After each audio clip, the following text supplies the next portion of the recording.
Last full day in New York. Fun with flags. I forgot to buy a flag. We went to a store.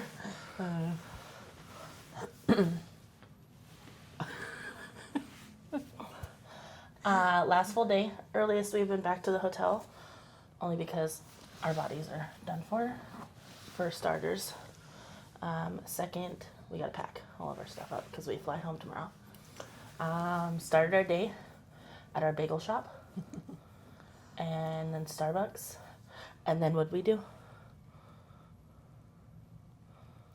Jeez, it was so long ago. We went somewhere, but how did we get? Oh, we went on the subway. The subway. Yes, we went on the subway. It was so cool. We sat next to this college student, and because when we got in, there wasn't a whole lot of seating, but there was a spot next to her. So I was like, "Mom, sit down," and I went down a little further to find a spot. And so she got stuck next to this girl, and then when the guy that was sitting across from them got up, I went and sat there. And she's like, "This is so exciting." And the girl, she's like, "I'm just so excited to be on the subway." And the girl's like, "Don't be, it stinks." I'm like, oh my gosh. She grew up here, so she's like, it's nothing. She was really sweet. She talked to us the whole ride. But we were kind of worried about getting on, but we got on and it took us straight down, and it was the last stop. So it wasn't we had to switch trains, or we had to be really paying attention because it was literally the last stop. You had to get off there. You didn't have a choice. So yeah, that was exciting. And then we went to the 9/11 memorial, and that was beautiful. You realize, you don't realize how big it is because, you know how big it's going to be, but you don't think about how big it is until you're standing in front of it.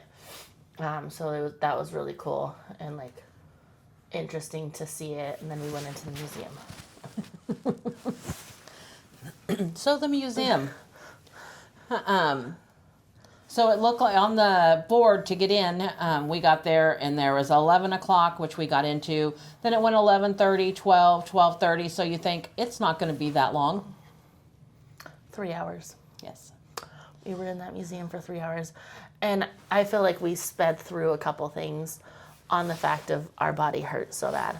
I thought, we'll just stay at the 9/11 memorial in the museum for the last day. Because it'll be kind of more chill and stuff like that.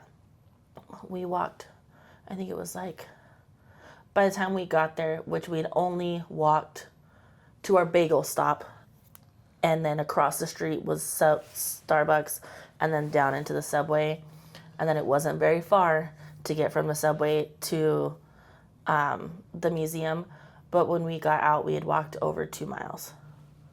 Just inside the museum. Total for the day. Yeah. So some of that was out, but it wasn't a whole lot out. So we did some walking in there.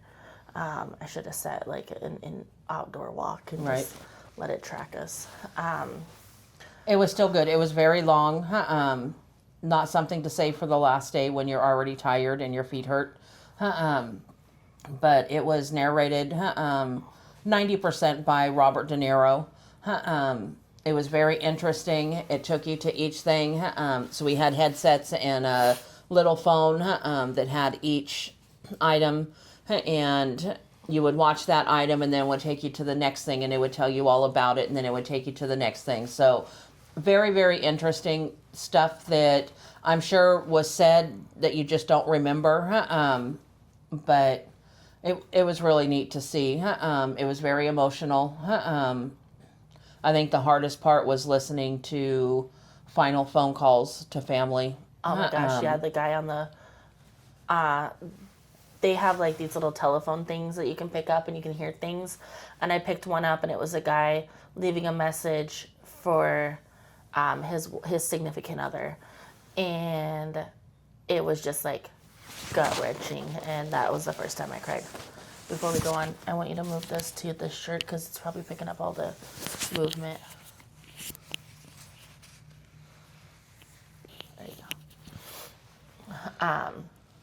And then when they talked about when the towers fell and how many people died, and like the youngest was like 2. That was like another like gut wrenching. And then seeing that there was like a storefront in there that was pretty much preserved because they never, like, I don't think they ever reopened it. And so like all the ash and stuff was still on there. And that was like pretty emotional to see all of that. And then of course the like memorial walk where you walk through and you see the pictures of everybody.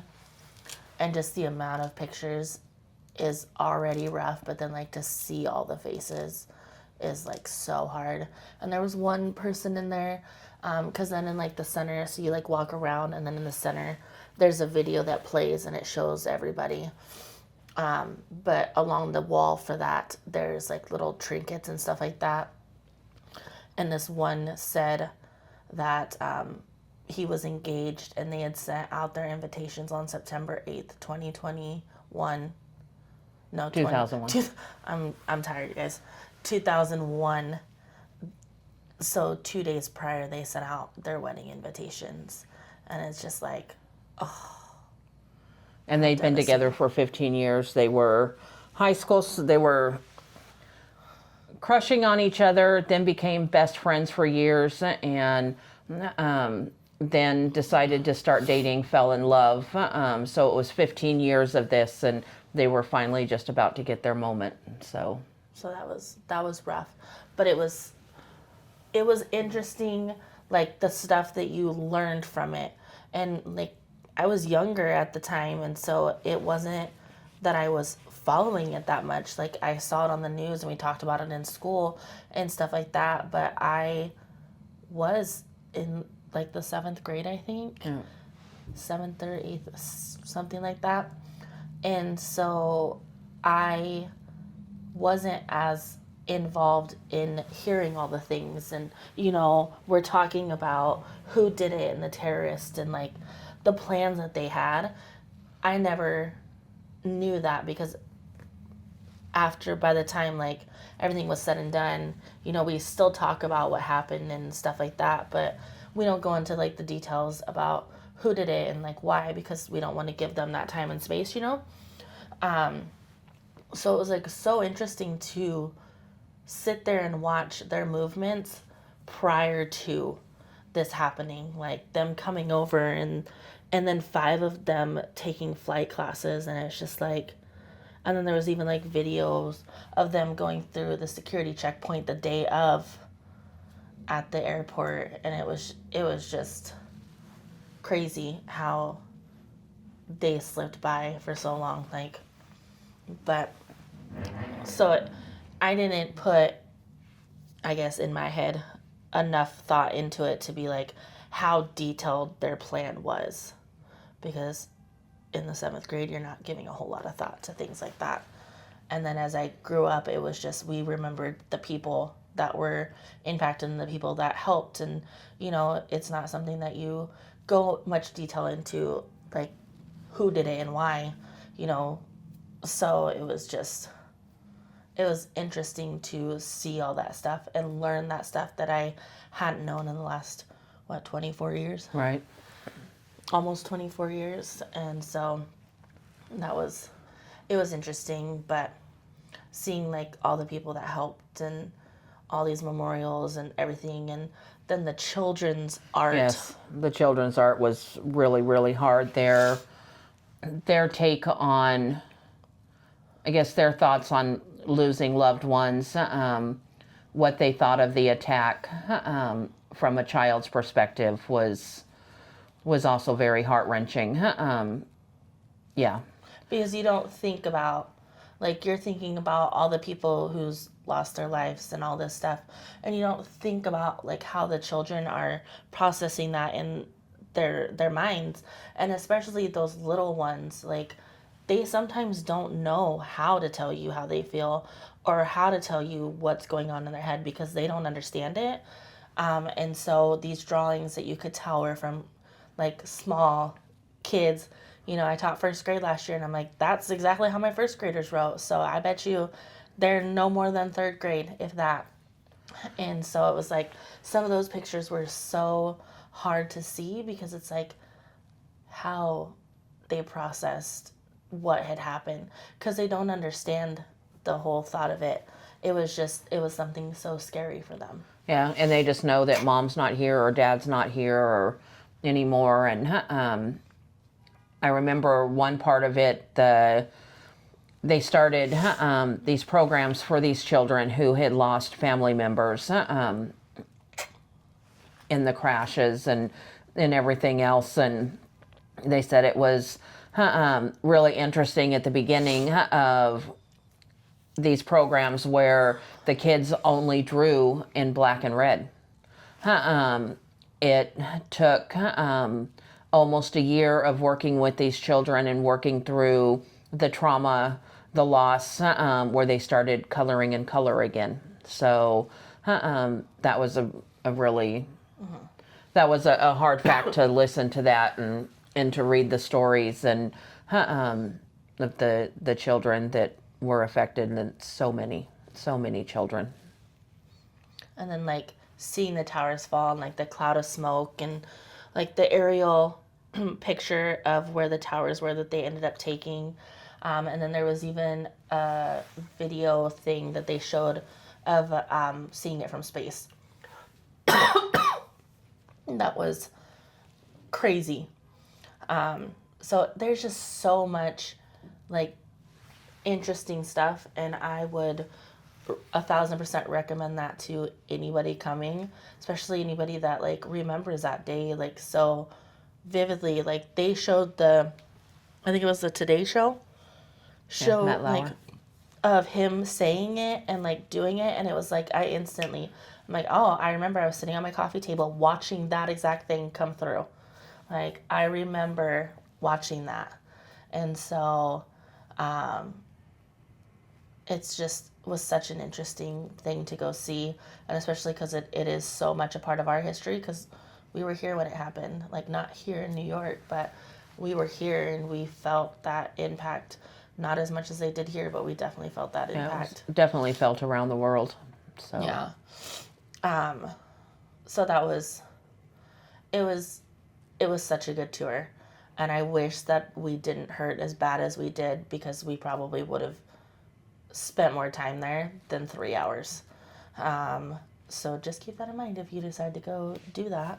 Got a lot of pictures of things. There's like sections that you can't take pictures, and I think it's like to preserve the people, because a lot of it had like pictures of people in it that you just couldn't take pictures of, and so understand that. But there was so many cool things in there that I wish that I could show like my students when I go back, to be like, oh my gosh, like look at this, but most of these kids none of these kids were alive when this happened.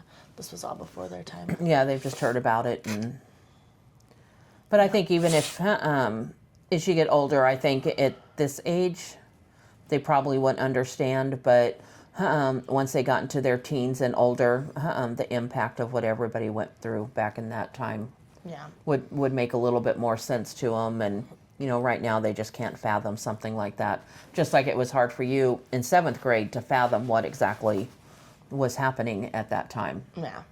So especially more because in Arizona, I was so far away from like the impact of it. Like here in New York, I could imagine that they felt it more and they understood it more than what I could understand just seeing what I saw on TV. So, yeah. And the fact that it, impacted more than just those buildings and just the people in it. I mean, it was everybody. I mean, all of these businesses in the whole surrounding area, and there's just so much more to it that you just don't stop to think about until you see it. Like the clothing shop that it blew out a window, and their whole display in their front window was covered, and that's what they have at the memorial is all these brand new clothes with we're having a sale, and you just don't think about all those other things that were impacted along with it. The ones that got me were the shoes. Like there was a bunch of shoes that they had just found from, and most of them were like high heels. It was a business building, and high heels from them running, and they ran out of their shoes. didn't even like, so that And was backpacks and watches and just stuff that So kind of many people things. lost along the way and running away from it, buried in there, that type of stuff. So, so it was impactful, like to go see that. And I would 1000% recommend you do it at the beginning of your trip and not the end. So that way you're not as tired as we Right. were. Yeah. Then we left there, and our next stop was Chinatown, yep. where we had sweet and sour chicken. Did a little shopping. And that was it.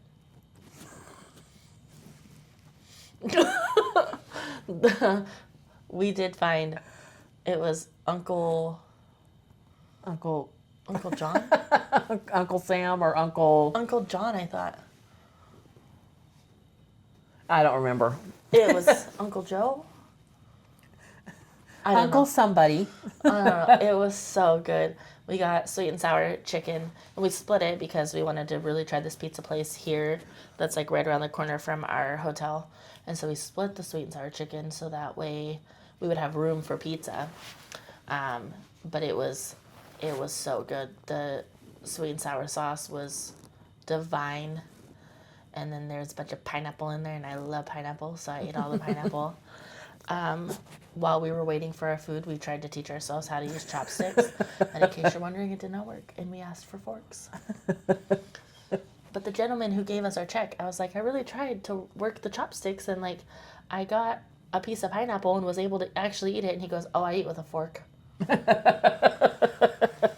Okay. And he's Chinese. He's like, "It's easier," and I said, "You're not wrong. This takes skill, and I don't want to have to work that hard to eat my food. I'm hungry." So, but we did try. We were watching a YouTube video on how to do it, and it's definitely better than what I have done before. So I'm getting somewhere. And then we went back to Fifth Avenue. Yep. Had to get gifts to take home. So we went to a couple stores. We did go into Dyson, which we don't have a Dyson store where I live. Like, we have to buy it at all the other places. So we went into Dyson, and I got to play with their really cool headphones, which that was fun because I really want them. And they make me think like robot. Like, they look like robot things. And then I played with some of their hair tools. One of the few that I don't have yet. So that was fun. And then we came back to the hotel and took a little break because our feet hurt really bad. Like, we've done so much walking. Let's see, what are we at today? Oh, we haven't done too bad today, I don't think. We're at 5.5 miles today.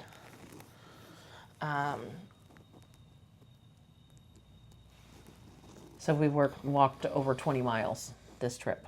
In 3 days. That's not too bad. That's a lot when you're almost 60.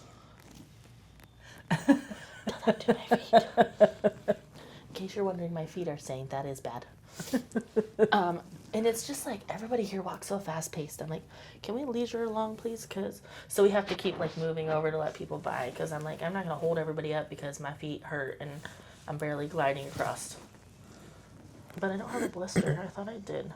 I thought I got a blister yesterday, but it was tender today. So no blister yet. But we came back home and we chilled, relaxed, called family to be like, hey, we've survived so far today. And then when we got back to the hotel, though, a whole entire school of children were here checking in.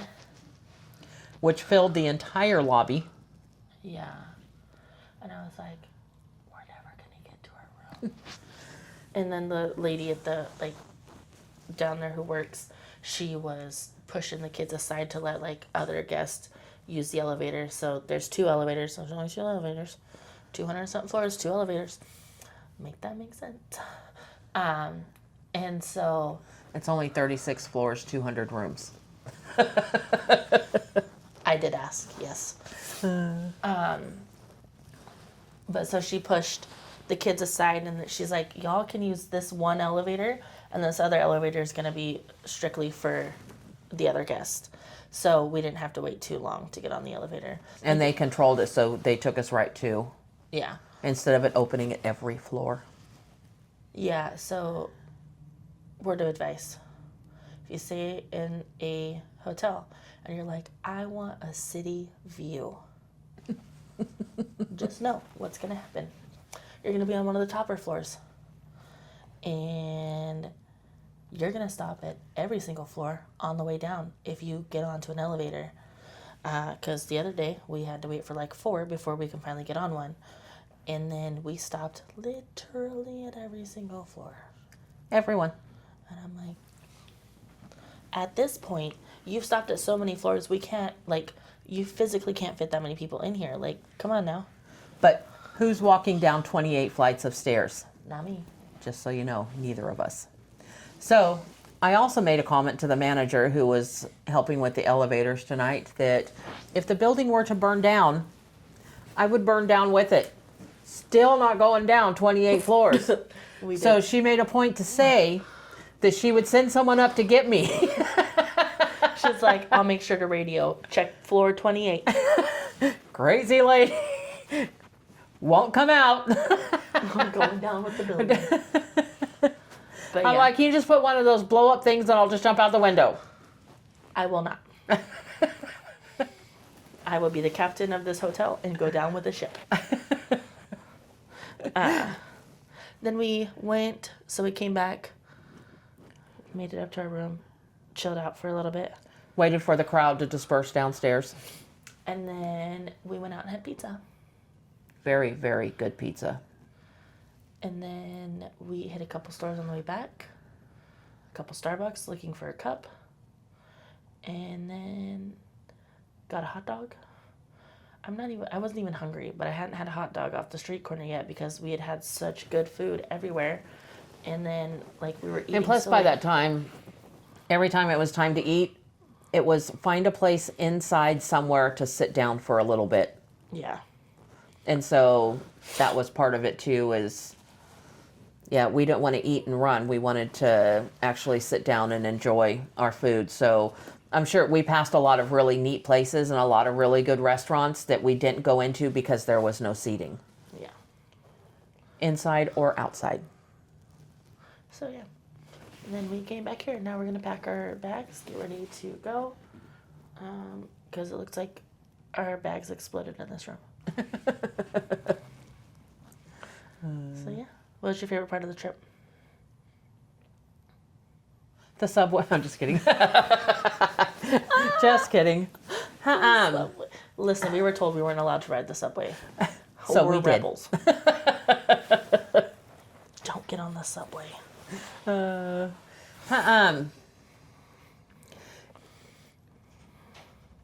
don't know if I have a favorite.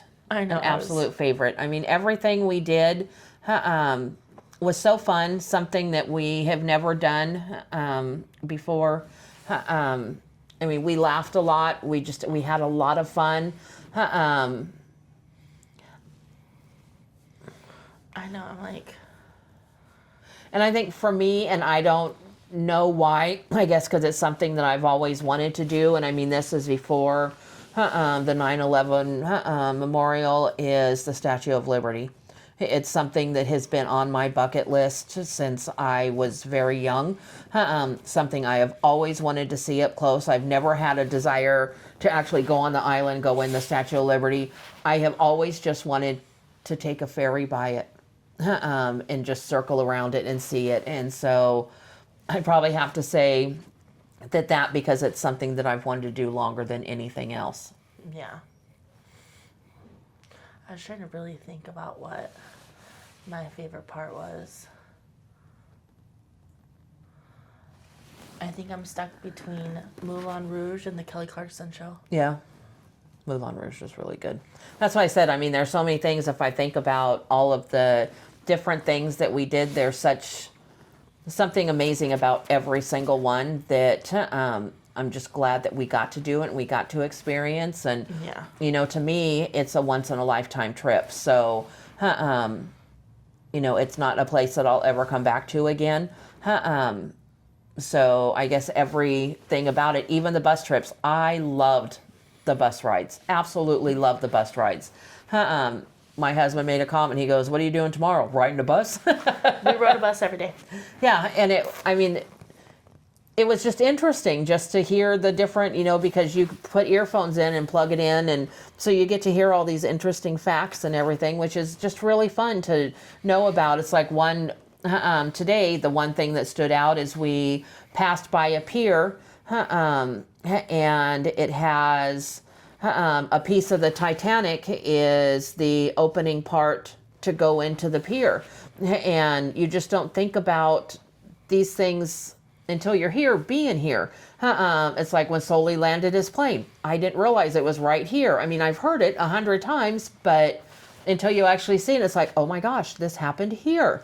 So the Titanic, the piece of the Titanic, the people that survived that didn't have a whole lot of money to get their own boats personally brought to them when the Titanic sunk were brought to that pier. And taken by ambulance to the hospital. So, yeah, so it's just, you know, little things like that. I don't know if I ever knew that about the Titanic, but I didn't. I mean, it was just pretty neat. Took a picture of, you know, a piece of the boat so, you know, just a lot of just interesting facts. Stuff I'll never remember. I took pictures of so many buildings and so many things, and I couldn't tell you what most of it was. They just tell a story, you take a picture, and, you know, I'm not going to remember. So iPhone. This is for you. It'd be really nice if when you took a picture, you could write a description at the same time. I'm pretty sure you can. All right, maybe that's a feature that us old folk don't know about. I think like when you go into your... Let's just check this out. Let's look at our little handy dandy pictures here. So you I'm saying when you take it. Oh, it tells you where it's at. Oh. Add a caption. Oh. Alrighty then. Wondered how people did that. I have seen it, but I thought they must be doing something fancy with their phone.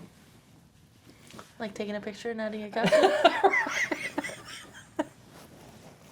Okay. You can learn something new every day if you just pay attention. Dr. Seuss. Well, that's all, folks. Okay, we're gonna get packed up. Try to have a chill night tonight because tomorrow's gonna be hectic. Trying to get back home. Thanks for going on this journey with us. Fun with Forcefully. flags. Have a good night. Good night.